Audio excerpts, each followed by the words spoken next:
अस्सलाम वालेकुम नाजरीन, एक और खूबसूरत सबक आमूज स्टोरी के साथ पेश खिदमत है। बात दिल को लगे तो चैनल को लाइक करना, शेयर करना और सब्सक्राइब करना ना भूलिएगा। जस्टिस साहब की मौत के बाद इनके अहले खाना बहुत परेशान रहते थे।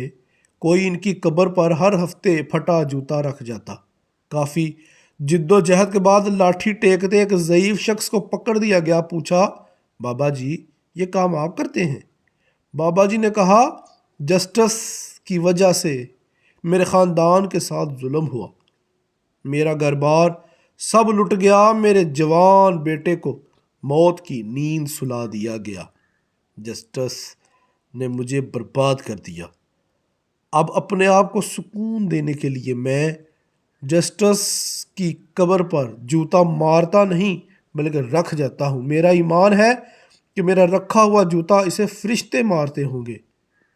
मेरा दिल करता है इस इक़्तिबास का बड़े साइज़ का पोस्टर हर अदालत में, हर जज की कुर्सी और हर सरकारी दफ्तर के सबसे बड़े अफसर की कुर्सी के सामने वाली दीवार पर आवेज़ा हो।